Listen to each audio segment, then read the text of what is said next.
Mo ṣe ẹ̀là ìbọrú, mo ṣe ẹ̀là ìbọrú, mo ṣe ẹ̀là ìbọ ṣíṣe fún gbogbo etí tó bá ń gbọ́ mi. Mojúbà Olódùmarè, mojúbà orí mẹ́rin àgbáláyé, mojúbà orí mẹ́rin lẹ́kọ́ ọ̀run jìrì, gbogbo ọ̀rẹ́ ayé, gbogbo ọ̀sìn ayé pátápátá ìbà ni mo ṣe. Ìbà bàbá, ìbà yèyé, ìbà olúwo, ìbà ojúbọ̀nà.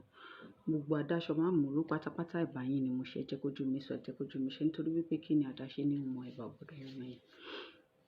Mojúbà gbogbo òrìṣà tí à ń péjọ ní gbogbo àgbáńlá ayé, mojúbà gbogbo òrìṣà tí à ń péjọ ní dẹ̀kó tó jire. Ẹ jẹ́ kójú mi sọ, ẹ jẹ́ kójú mi ṣe. Ìbà ẹ̀yin ìyá mi, mojúbà yín o. Ẹ jẹ́ ojú mi sọ, ẹ jẹ́ kójú mi ṣe.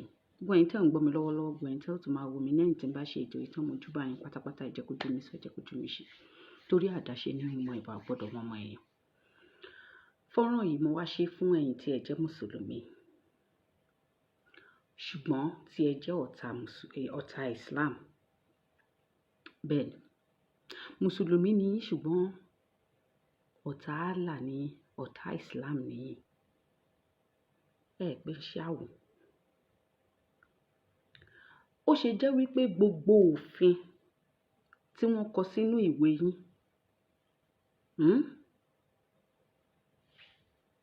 gbogbo òfin tí wọ́n kọ sínú ìwé yín pátápátá lẹ̀ ń rú òfin yẹn. Ẹ̀dẹ̀lẹ́ kì í ṣe ọ̀tá Islam. Lákọ̀ọ́kọ́, inú Islam ló bí mi sí. Inú ẹ̀ náà ni mo dàgbà sí. Nígbà tí mo dàgbà, lórí àwọn nǹkan kan, òye ẹ̀ yé mi. Allah ti sọ fún yín nínú ìwé tó bá yín kọ sí àwọn Àràbò. Wọ́n ti bá yín kọ síbẹ̀ wípé ẹ má bú ẹlẹ́sìn míì, kí wọ́n má bàa ṣe kíni, kí wọ́n má bàa fọn ẹpọ̀n rí Allah fún. Ó ní kẹ́ ẹ fi tiyín ṣe tiyín, káwa náà ò fi tiwa ṣe tiwa, káwọn ẹlẹ́sìn yòókù fi tiwọn ṣe tiwọn.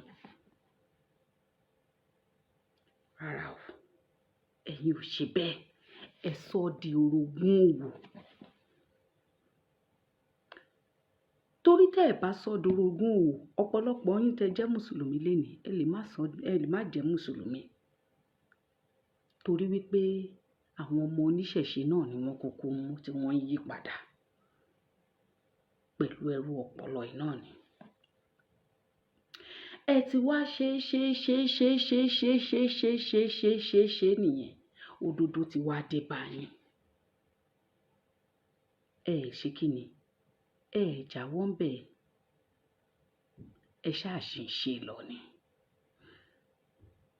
A dẹ̀ ń sọ fún yín pé ń tẹ̀ ń ṣe yìí kódà ẹni àwa ẹni iná, ẹni àwa ẹni jahannama, ẹni ká gbẹnu wa sàn. Ó wá dùn ní woro sí woro báyìí. Ẹ wá ń ké. Gbogbo ohun tẹ́ ẹ fi ṣe Islam, gbogbo ohun tó ń bẹ nínú Islam pátá láti yẹpẹrẹ, láti mú gbogbo irọ́ jáde nínú ẹ̀, láti bá yín dálẹ̀, láti bá yín túnṣà. Gbogbo ohun tẹ́ ẹ ń pè lé, tẹ́ ẹ ń pọ́n lé, tẹ́ ẹ jẹ́ kí ayé ó gbádùn, gbogbo láti sọ di nǹkan míì mọ́ yín lọ́wọ́. Ṣẹ́jọ́ wa ni, ẹjọ́ wa kọ́, ẹjọ́ yín ni.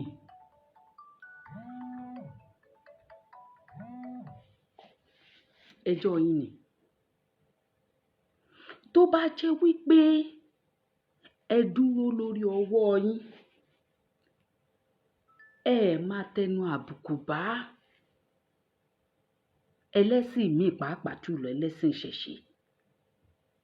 Gbogbo ohun tó ń ṣẹlẹ̀ báyìí kò ní ṣẹlẹ̀.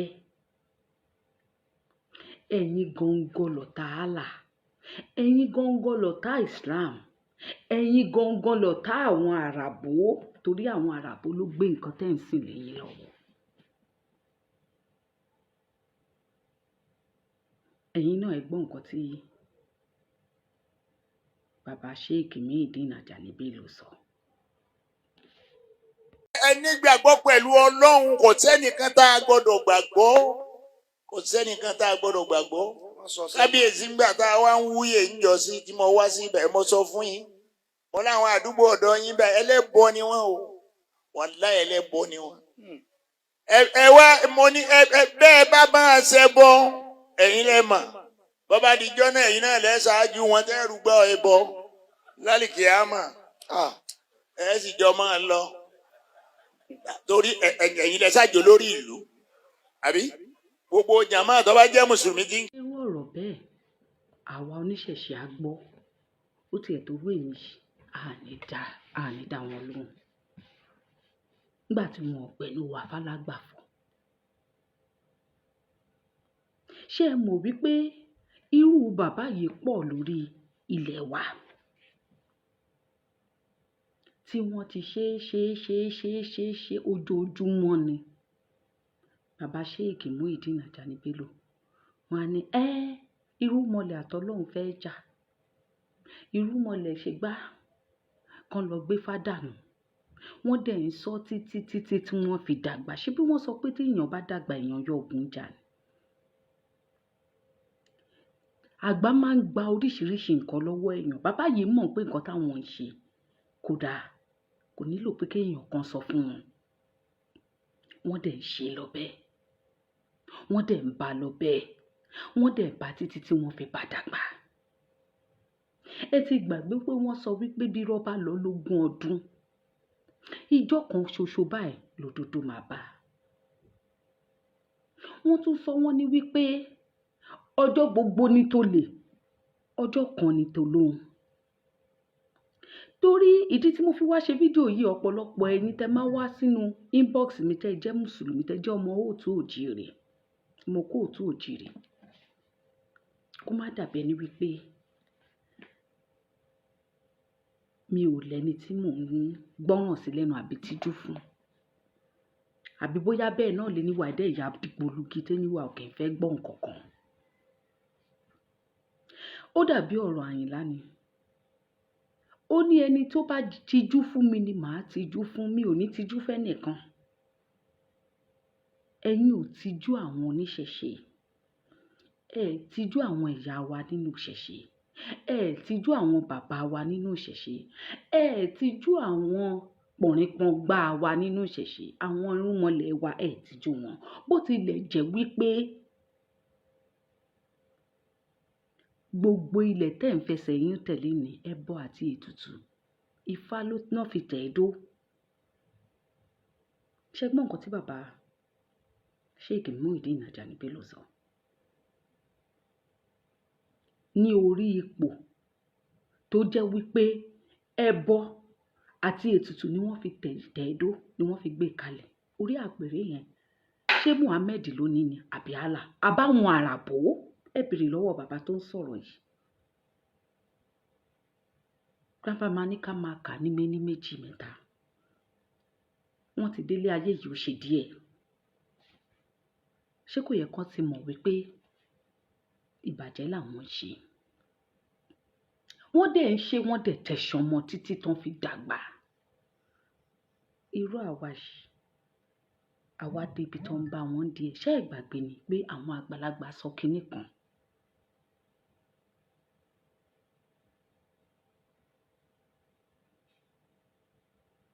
Tó ṣe bí òwe lọ́dọ̀ ẹ̀yin àgbàlagbà. Wọ́n ní tá a bá pẹ́ lórí mi, wọ́n ní èṣìkéṣí máa bá àyàn bẹ́ẹ̀. Bàbá Ajani Bello, sorry. Bàbá Sheikh, torí kò wù mí kí n bínú lórí ibi. Bàbá Sheikh Muyideen Ajani Bello, wọ́n pẹ́ lórí mi, wọ́n darúgbó síbẹ̀, wọ́n hu ewu lórí ẹ̀. Àwa èṣìkéṣí rèé. Ṣé ládé bá wọn bẹ̀?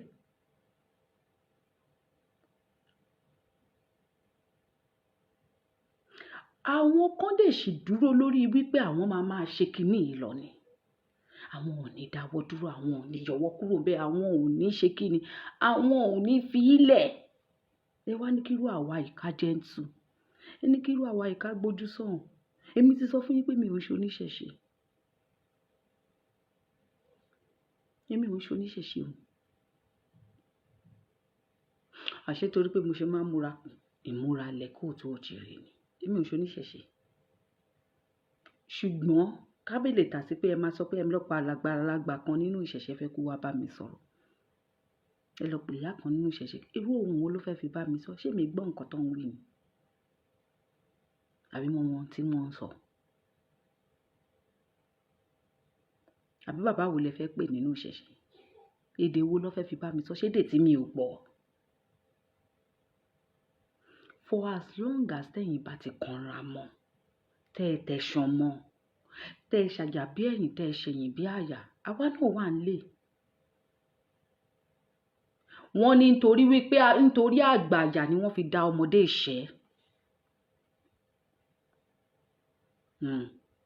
Nítorí àgbàyà lọmọdé ìṣẹ́ ló ṣe ń live. Tó ti yé yín. Ẹ má stop o tó bá ti ń bẹ̀ yín ẹ má yọwọ́ kúrò ńbẹ̀. Torí gbogbo ẹ̀yin tẹ́ ẹ wá ń bẹ̀ wá mo máa fẹ́ kẹ́ ẹ lọ máa bá wọn sọ wípé orin ti yí ìlú ti change ìgbà ti yí padà ìgbà tí lólúgbà ń lò ní ìgbà tẹ́yìn ń búlì àwọn bàbá wa àti ìyá wa to silence nínú ìṣẹ̀ṣe ẹ rí pé wọ́n wò yín torí ẹ̀ lẹ ṣe rí bí jẹwọ́nú ẹ̀dọ̀ mùdùmúdùn ilẹ̀ wa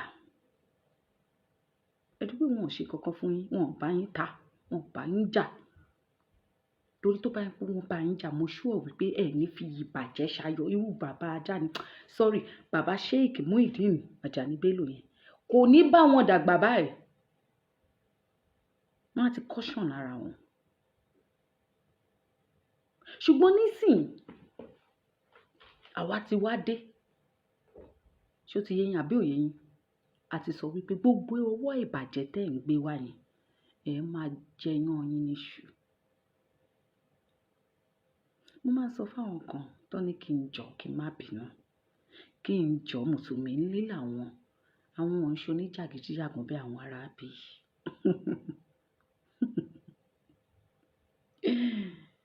Ẹ̀yin ò gbọ́ ni tí wọ́n sọ wípé ibi tí oníyà bá ti ń jẹ ìyà ẹ̀ olódodo á bá wọn pín bẹ́ẹ̀. As much as I want to respect you people bẹ́ẹ̀ ṣe ń bá wa sọ yìí ẹ lọ bá wọn sọ. Ẹ̀yin fẹ́ ká gbọ́ ẹ jẹ́ kán kọ́kọ́ gbọ́ náà ṣé tí tiwa nìkan ló là ní ewu elépo lọ́ fi dí etí ìta wọn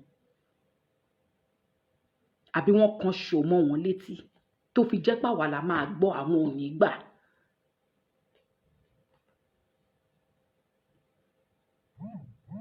Àwọn gangan lọ̀tá Islam àwa ò kì í ṣọ̀tá Islam in fact ọ̀rẹ́ Islam ni wá. Béèyàn ọba ti tọ́ wa àwa gan ò ní tọ́ ẹnikẹ́ni ṣùgbọ́n téèyàn bá lórí òun yìí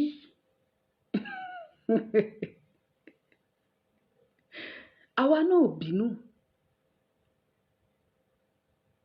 ṣùgbọ́n à jẹ́ kó mọ̀ pé yíyí lórí ẹ̀ yìí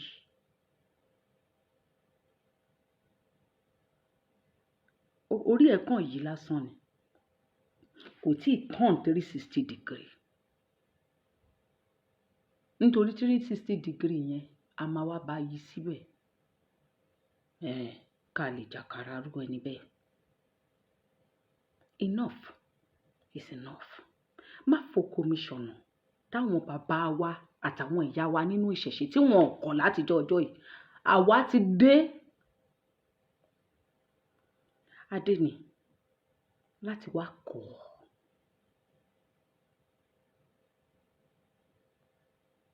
Tó bá fi dídá àwọn ọ̀tá Islam tí wọ́n jẹ́ mùsùlùmí kíní á ti lọ tipẹ́tipẹ́ ṣùgbọ́n torí ẹ̀yin tẹ́ ẹ ṣì ń wá ní kẹ́ lè mọ̀ pé báwa náà ṣe ń hùwà bí ẹni pé wọn ò kọ́ wa yìí there is still epitome of ẹ̀kọ́ níwọ̀nba. Mo fẹ́ kẹ́ ẹ rí wípé àṣejù àwọn ọ̀tá Islam ló máa mú mi ṣe kí ni bẹ̀rẹ̀ sí ní dáná sun Allah tá a máa kú díẹ̀díẹ̀. Ẹnìkan sọ wípé lórí péjì mi náà ni. Ó ní wípé màá ti kú kó tó dìgbà yẹn. Ó ní màá ti kú kó tó dìgbà yẹn. Àwọn tó sọ bẹ́ẹ̀ lánàá, èmi tí mo jàkàrà wọn rè.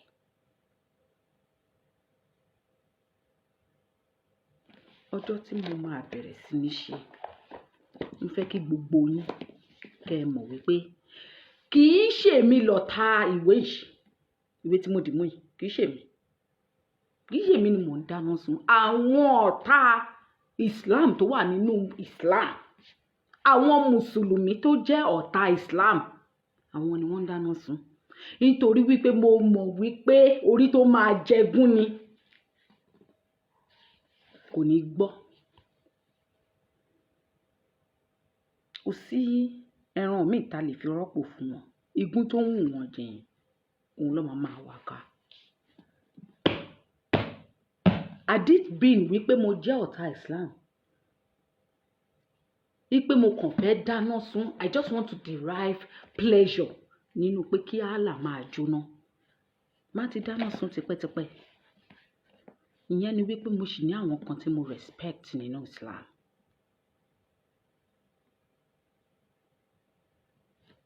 Bàbá Fàdúrà Jagun, mo respect yín nínú Islam náà ni. Bó tilẹ̀ jẹ́ wípé ẹ ti ríra yín bí ọ̀tá mi, ẹ ti rí mi bí ọ̀tá yín. Àti bàbá mi kan lẹ́jọ́ mẹ́ta yìí. Àwọn tó ń right mi wọ́n pọ̀ gan. Gbogbo yín ni mo respect.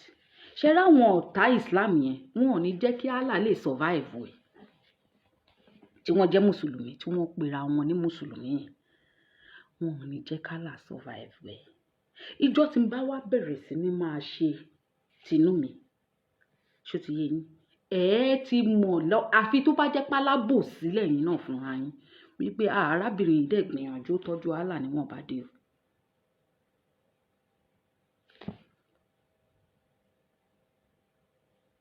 Orí tó máa jẹ kò ní. Kó wà nù deep freezer ó máa yọrí.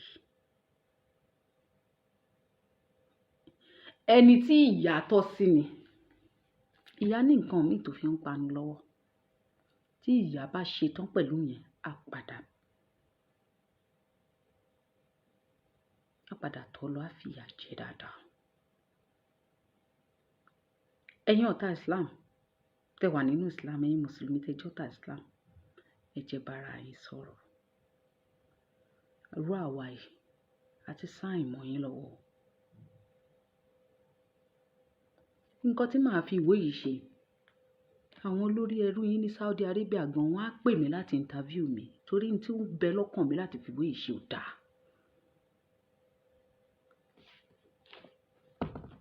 Nǹkan tó wà lọ́kàn mi láti fi ìwé yìí ṣe kì í ṣe nǹkan tó dáa rárá. So tẹ́ bá mọ̀ wípé ẹ nífẹ̀ẹ́ Allah, ẹ sọ agbẹjẹmọ́wọ́.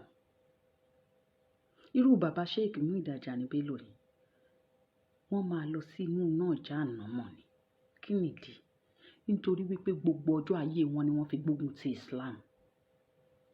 Ibi tí olórí ẹrú wọn Allah pèsè fún wọn, torí Allah sọ fún wọn wípé wọn gbọ́dọ̀ mẹ́nu àbùkù bá ẹ̀sìn mi àtàwọn tó ń bọ nǹkan míì, tó ń sin nǹkan míì yàtọ̀ sí Allah. Ọlọ́run nìkan làwa mọ̀, àwa ò mọ̀ Allah. Ọlọ́run ọba, àbí òun nìkan la mọ̀. Àbí irú adé tá à ń dé, sábàkà ni olórí wọn ń dé ní ilẹ̀ Àràbù, àwọn olórí ẹrú yín. Adé làwa ń dé nílẹ̀ wa.